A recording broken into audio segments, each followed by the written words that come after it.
Hi, everyone. I just wanted to come on to share a little bit of a story of how God has been teaching me some things lately. Something that I've always had a desire for, almost like an anxiety, perhaps. It's all kind of wrapped around, I believe it's Matthew 25, where we see the parable of the talents, where we see that God expects us to work for his kingdom, to invest what he has given us into his kingdom work and to come back with something for him. As such, I have always had a, a desire or felt like I had to do something great for him, to invest those talents, or in translation of a talent would be something of weight and measure, um, sometimes translated as money, gold. I wanted to invest what he's given me in order to get a return. I remember when I was a kid, my grandmother said when she passed away, she wanted to give me her house. And I would imagine accepting that house and taking in people from around the area that didn't have a home, perhaps, that needed to get on their feet, and bringing them in until they get on their feet. That was something great I imagined doing for God. I remember being in college and I thought, what if I helped run a homeless shelter, or help, start one and ran it? Something great for God, investing the time that God has given me on this earth for something good. And as of recent,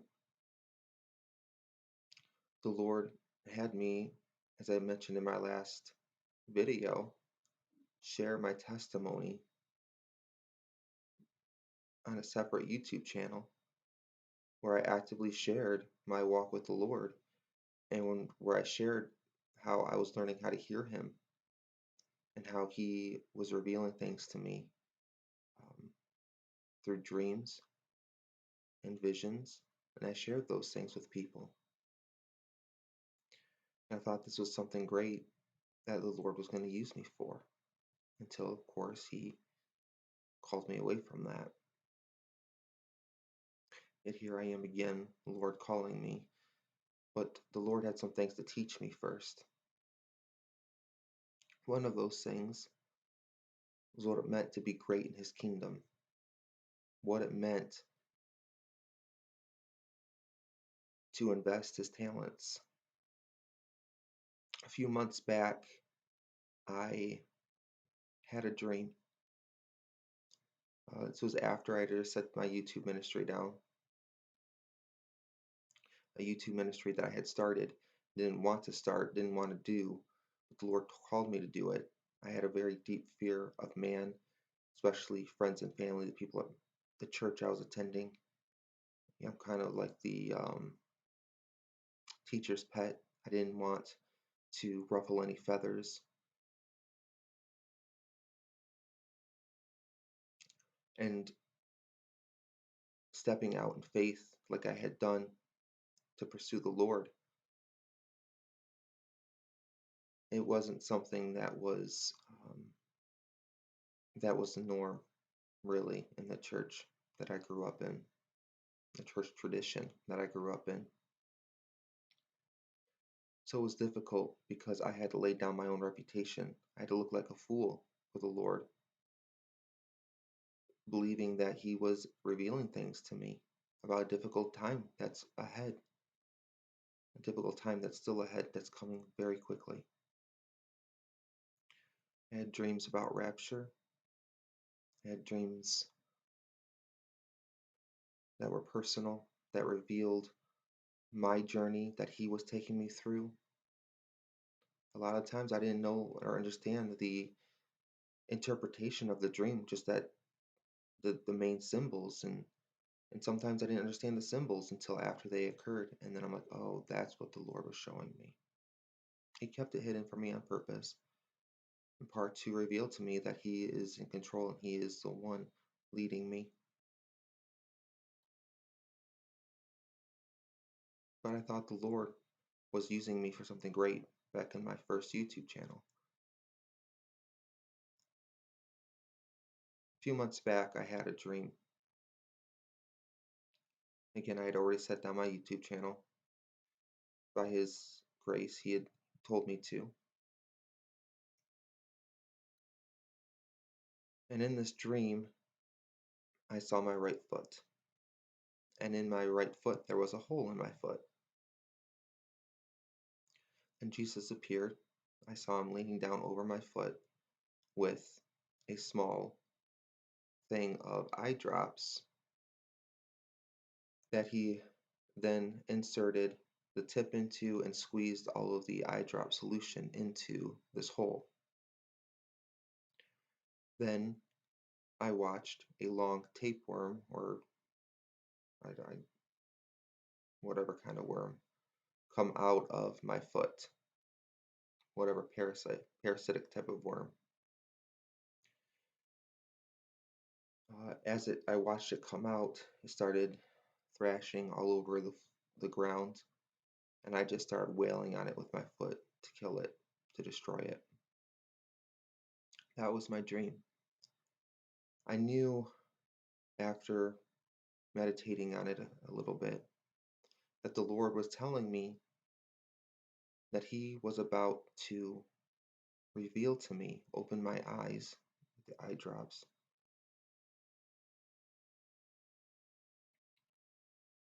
the deception that I was going through, that I was being led through, led down, um, a deceiving spirit perhaps that was leading me, or a spirit that was lying to me.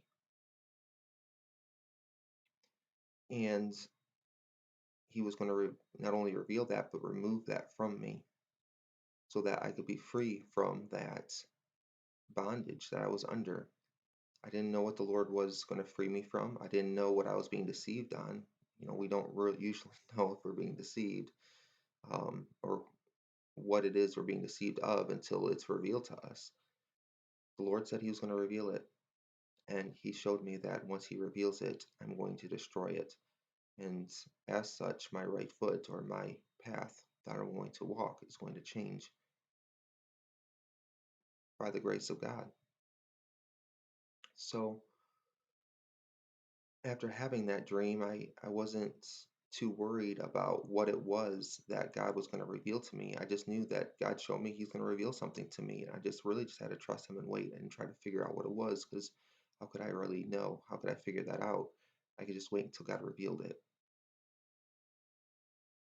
A couple months passed. I'd kind of forgotten about this dream. It was about a month and a half ago, I had another dream. I was kind of snoozing in a snooze state, and all of a sudden I was in front of God's throne with Him on the throne.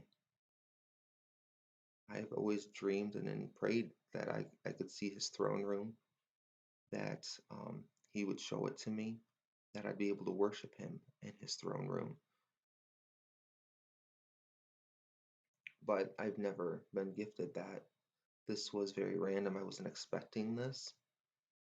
I know someday I will be in His throne room or be in front of Him, worshiping Him, but sometimes I get anxious and kind of want to get there a little quicker. Not that I wanted to die, just being in a vision state, my spirit taken up to His throne room. However, that would work, I have no clue. But finally, I was in front of Him, but I didn't even get the chance to even think about it before the dream had started and ended. It was very quick. As I all of a sudden was there before Him, what I saw was a light emanating from a throne. I could just barely see the outline of the throne. The light was very bright, but it wasn't as if I couldn't see, or if it's not like I had to squint or look away from the bright light. I could look directly at it, no problem. Similar to if we're outside looking at the sun, you have to squint and look away. But if you're watching perhaps a sunrise or sunset on a television, you can look directly at it, no problem. Well, I was able to look at the Lord directly, which was just a bright light. And he said to me, "What have you done for me?" When he asked me that, my chest tightened up with anxiety and I got a lump in my throat. And I had no idea what to tell him. And the dream was over. I didn't even get a chance to say anything.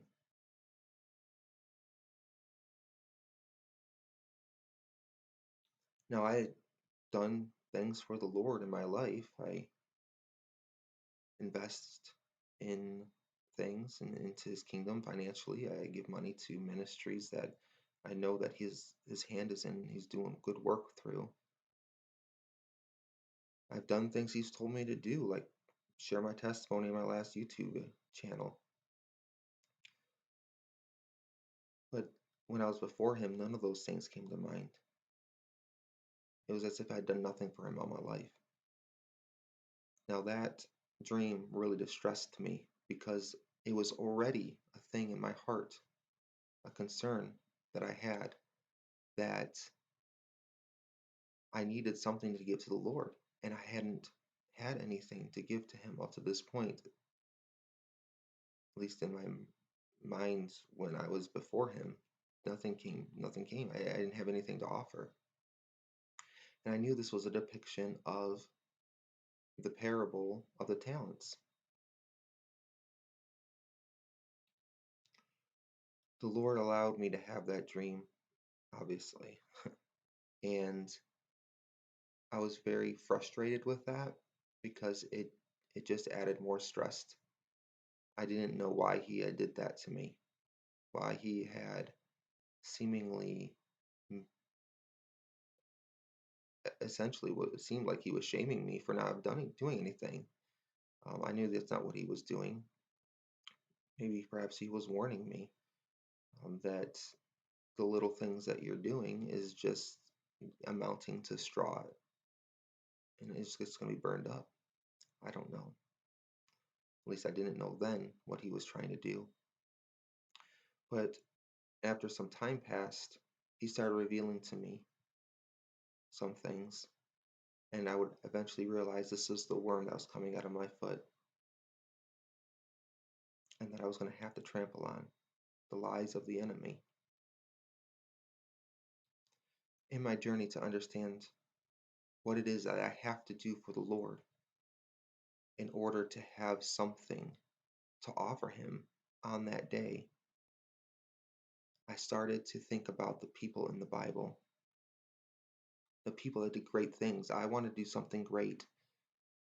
They did great things. People like Moses, Daniel, in my opinion, one of the greatest people in the Bible. Obviously, I'm setting Jesus aside from this list, though obviously he did something great. Joseph, another amazing example. Or people that had amazing experiences, such as Shadrach, Meshach, and Abednego. I started to think about what great things they did for the Lord. Even Moses. And I started asking myself, what is this? What did they do? And I realized when I started thinking about each of their lives and what they did, is that they didn't do anything. They didn't do anything great for the Lord. Even though in my perception before I said they did great things for him, but they didn't. That's the crazy thing. And let me explain what I mean by that. The pattern I started to find is people like Daniel. You see Daniel enter the scene and he is taken captive into Babylon. And he's chosen to be one of the advisors of the king, but he has to go through training. And the first thing that we see Daniel do is when he's met with adversity, being asked to eat and drink things that would defile him, that would be unholy, that is unacceptable to the Lord, he chose to stand up and say, I cannot do this. I want to serve you. I want to do what you're asking. Here's an alternative that we can both be happy with. And he stood up. He did what was right in the eyes of God. He lowered himself to the Lord. He chose to do what God was asking him to do, which was to be faithful to him, no matter the cost. And if you know that story, you know that that worked out in his favor. The person in charge of him ended up relenting, seeing that this was a good thing to only give Daniel and his friends, Shadrach, Meshach, and Abednego, vegetables to eat. And he remained faithful. They remained faithful to the Lord. When you see him and before the king, and the king has a dream, and he tells all the wise men, I'm not telling you my dream. I want you to tell me my dream and its interpretation. And no one can do it. What does Daniel do when he finds out? I mean, they're all going to be killed because the king says, you can't tell me, I'm going to kill you. And Daniel says, give me some time. I'm going to go to the Lord. And he lowers himself before the Lord and asks the Lord for help. Daniel was given the interpretation of that dream. Daniel was given the dream details. But what did Daniel do? He didn't do anything great. He didn't say, oh, look, I have the dream. I know the dream. I did this on my own. All he did was lower himself to the Lord and was faithful to God and trusted him. We see Daniel in the story of the lion's den. Daniel was told, you must bow to this statue when the music plays. Daniel wasn't doing anything great. All he was doing was being faithful to God and not bowing down to the statue when the music played. Instead, he went home and bowed down to his God in prayer, like he always does every day. And then he was taken and thrown into the lion's den. To be honest, I might be having that story wrong in terms of what was being asked of him. I might be mixing up with the story of Shadrach, Meshach, and Abednego. They were told to play during the music. I can't remember what Daniel was asked to do, but it was something similar. Shadrach, Meshach, and Abednego were asked to bow down to the statue. When they refused, they were thrown into a fiery furnace, but they didn't do anything great. They were just being faithful to their God, and they were lowering themselves in humility to their Lord. Now Daniel was thrown into a lion's den for whatever it was that I can't remember now. Daniel didn't do anything to stop those lions from eating him. He couldn't. He had no power to do that. All he did was trust the Lord. Shadrach, Meshach, and Abednego didn't do anything to keep themselves from being burned. All they did was submit themselves to God. God did the great things. He shut the lions' mouths. He's the one that kept the three from being burned. He's the one that gave the dream and interpretations to Daniel. He's the one that blessed Daniel when he was faithful and his friends by allowing them to not be forced to eat something that would defile them. And that's just Daniel. Look at Joseph. What did Joseph do to be great? He did nothing. He didn't make himself king or I should say second in command of Egypt. All he did was have a dream or two, and in his excitement, he went out and shared that dream. He didn't lift himself up to the position he ended up being at. He lowered himself. When he was taken, he was cast down into that pit. He had no control of what was happening. He was taken up. He was sold as a slave to Potiphar. Did Joseph raise himself up in Potiphar's home? Joseph did what he was told to do in Potiphar's home. The Lord is the one that lifted him up to the position he received in Potiphar's home as the head slave, head over the household. But we know that Joseph was faithful to God, that he lowered himself to the Lord. He feared the Lord. And all he did was lower himself to his God. When he could have had relations with Potiphar's wife, he said, "No, I serve the Lord."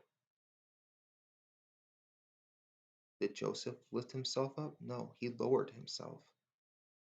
He would end up being thrown in prison. And he was faithful to God then and was lifted up again as head of the prison. God was doing all of this. He was preparing Joseph for what he had for Joseph. And then Joseph did nothing except come to the aid of others when one day, because of that choice to love other people and to share the gift God had given him, which was to be able to interpret dreams, Joseph was raised up as second in command, from prisoner to the head leader, essentially, in an entire nation.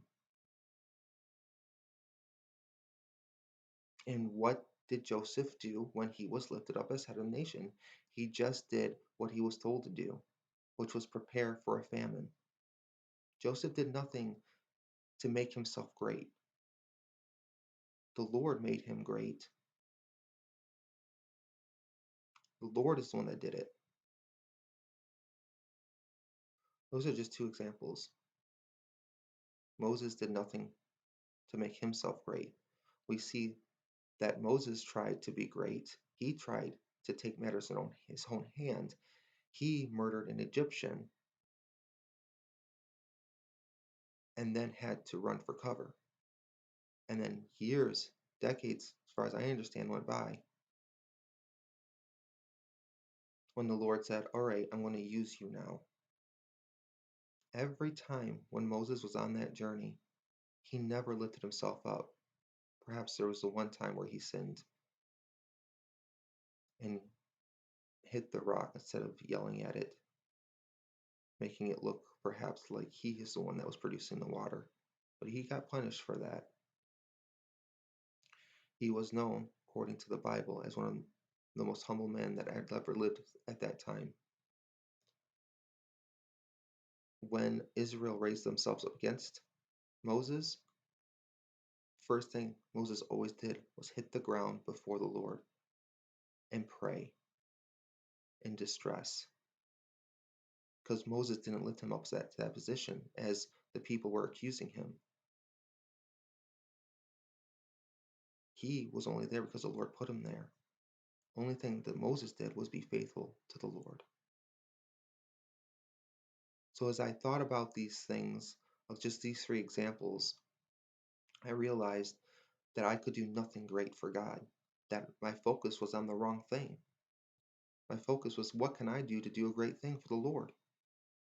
Moses never thought that. Perhaps he did at first. He was going to save Israel by his own hand. But he was quickly found that that's just not going to happen. God was like, no, you're not going to do it by your own power. Daniel never thought, what am I going to do that's great? As far as I'm concerned, he seemed like an extremely humble man, right?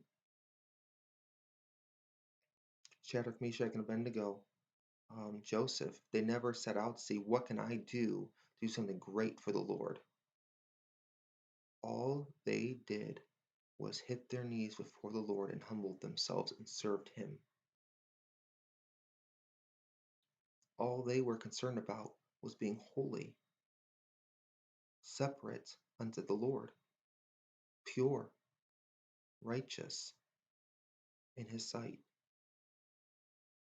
When their focus was to be righteous and holy, to separate themselves from the world, not concerned for greatness, the Lord was then able to use them for greatness, use them for his glory. And man, the Lord really glorified his name through them.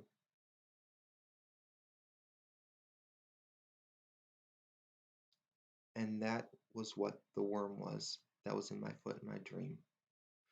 The Lord wanted me to know that in order to do something great for him, I couldn't set out to do something great. I can't focus on that. That's not where my focus should be. The Lord gave me that dream when I was before his throne to not to shame me, but to set me out on a journey to discover what it is that he actually needed from me in order that he could produce something. We see in scripture, I'm going to guess John 14, but whatever it is, I'll put below, where Jesus says that we can do nothing apart from him. When we set out to do something great, we're not abiding in him. We're taking things in our own hands, and we're going ahead of him, trying to do things apart from him. When the Lord really wants is an abiding, because if we abide in him, then he can produce something through us. What our focus is to lower ourselves to him in prayer, focus day by day on doing what is right in his sight, separating ourselves from the world and its ways, and choosing to give our all to him. When we do that, he can then produce something great through us. Romans says that we are like clay pots. Some are made for common use, and some are made for great purposes.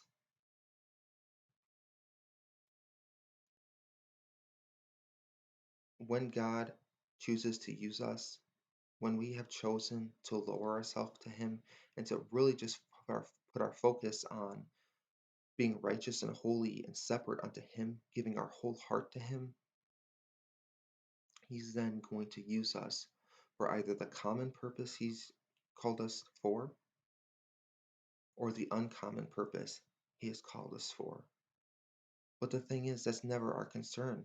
Are we a common person of the common purpose or an uncommon?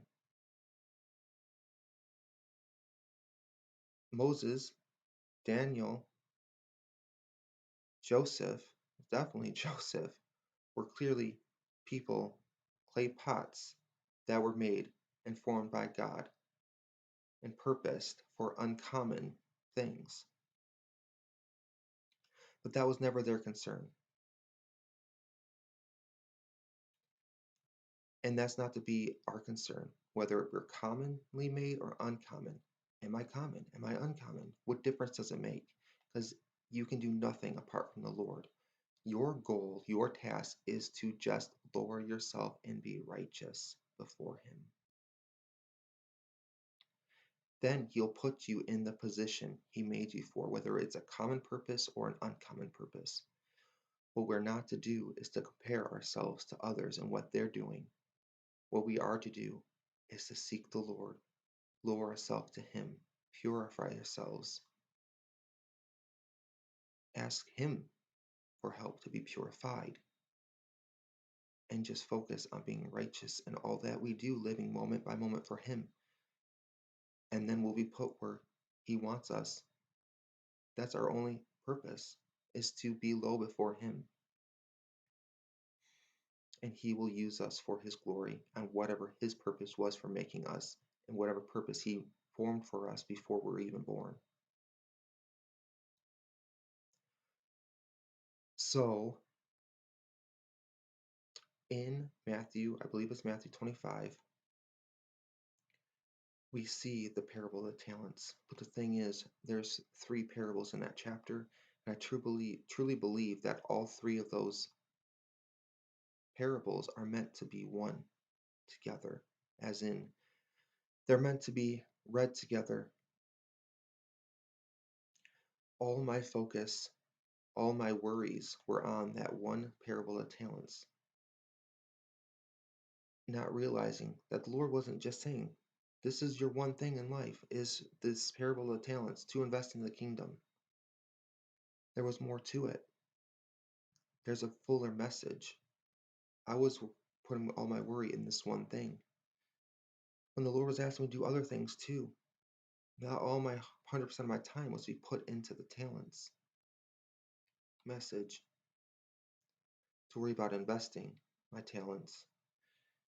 He was also showing me, we see in Matthew 25, that there's the parable of the 10 virgins. 5 virgins were ready for the Lord when the Lord came. 5 were not. The 5 that were ready were taken by the Lord to be His forever. 5 were cast away. These 10 virgins, in my opinion, are all Christians.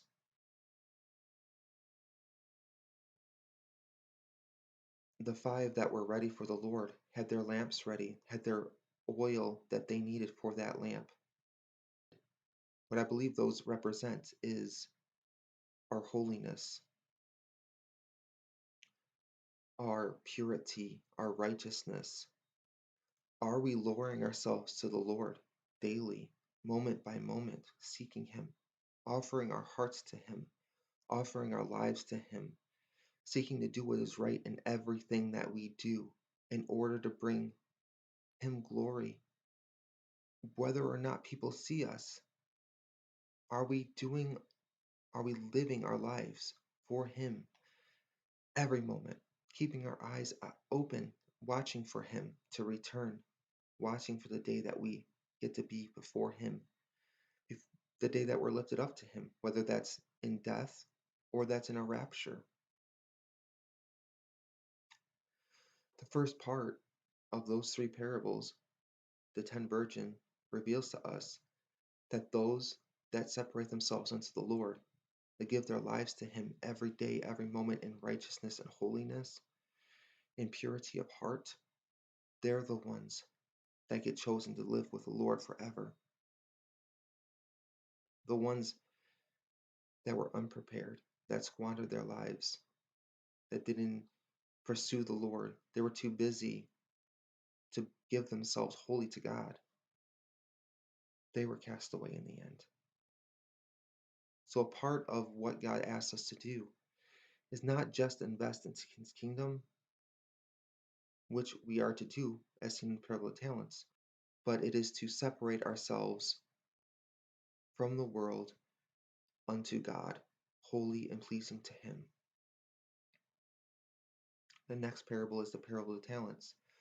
We are to invest into His kingdom, but the problem is that Paul reveals some of that investing that we're going to do is going to be straw and hay. It's going to be tested with fire and it's going to get burned up. The thing is that if we go ahead of the Lord, if we say, I'm going to do something for God, I'm going to do something great for Him, and we set out to do that, we're probably just producing hay and straw. Psalm 1 says that if we delight ourselves in God's word and we meditate on it day and night, We are going to be like streams of water planted like by the stream. We're going to be like a tree planted by the water, planted by the stream, and we're going to produce fruit in season. God has a plan and purpose for us, and in the right season, He is going to use us for that purpose. But the question is, are we going to let Him do that? Are we going to wait on Him? Are we going to choose to lower ourselves to Him and allow Him to produce fruit through us? As the vine and the branches passage says in the Gospels. That is where true kingdom investment is found. That is where He produces for us, through us, things of gold, things of precious silver, things when they're tested by the fire, we will find that this fruit remains. And it is going to be turned into a reward for us. The Lord is so gracious. He says, you can do nothing on your own. I will do it in you and through you for you to produce fruit that will last, a reward that I can give to you, a crown that I can give to you in the end. I'm doing it all for you as long as you're an empty vessel. And those that choose to not even invest their talents at all, not to trust the Lord, not to submit themselves to God for Him to move in and do something wonderful through them, to produce fruit through them for the purposes He made them for, they are going to be cast aside, just like the 5 virgins that weren't ready to see Jesus because they were too busy squandering their lives, not separating themselves unto the Lord, not loving the Lord with all of their hearts, mind, soul, and strength. And then the final parable in chapter 25.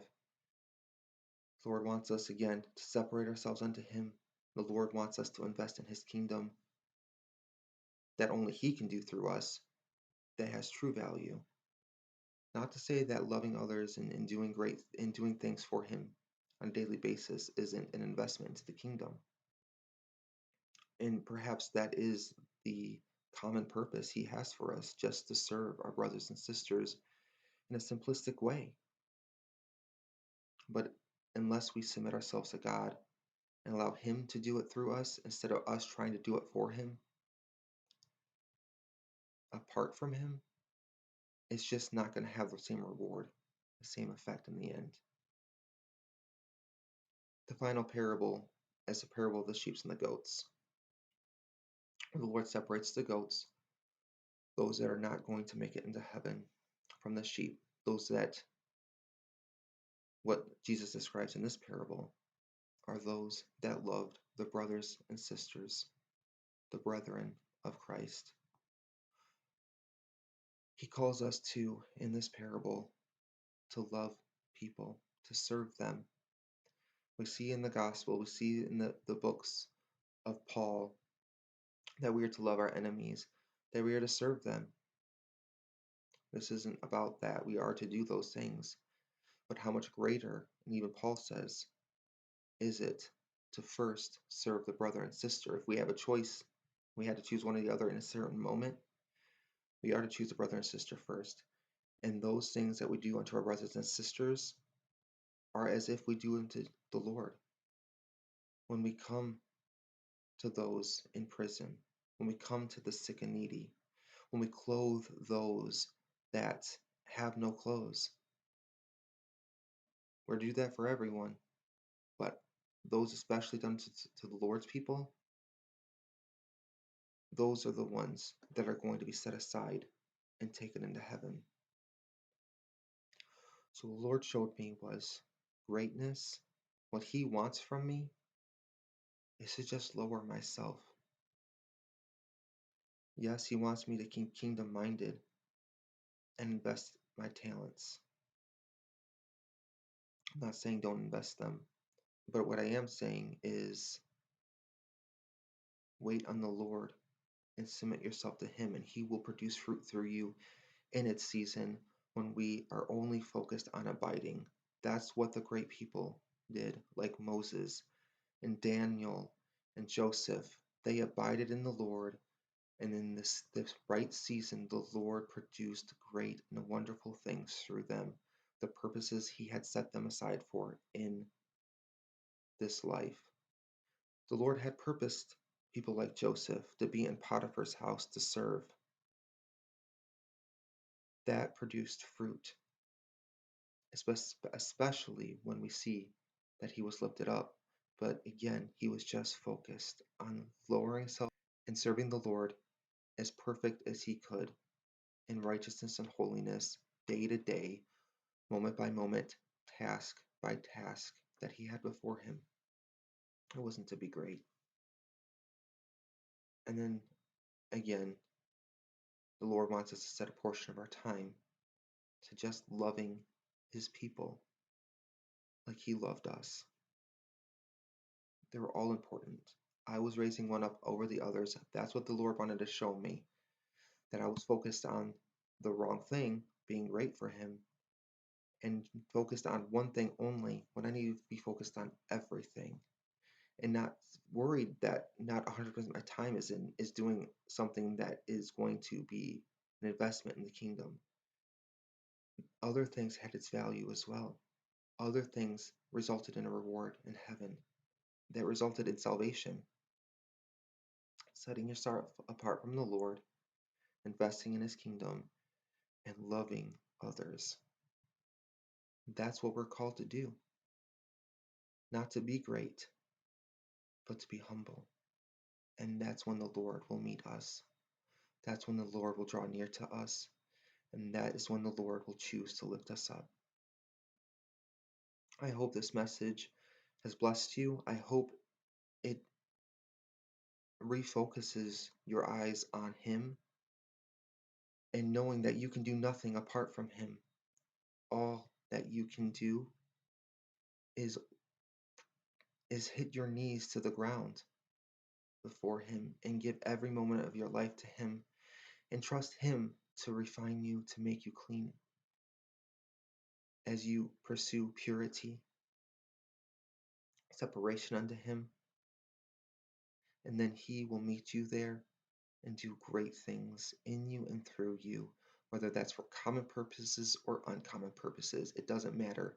He made us for a purpose, and we're just to be empty vessels so that that purpose can be fulfilled by his grace, by his act through us. And as Moses was in his journey, when we are lifted up to do the work, the great thing for him, whether it seems great or not in the earthly scheme, in earthly lives and earthly minds, we are to remain humble, and we are to continue to hit our knees on the ground like Moses did when adversity came upon him, and say, Lord, I'm only here to do what you have told me to do. Please help me get through this adversity. And the Lord helped him. And that's what he'll do for us too. May you be blessed. May you be holy and separate unto him in everything that you do. And I'll see you in the next video.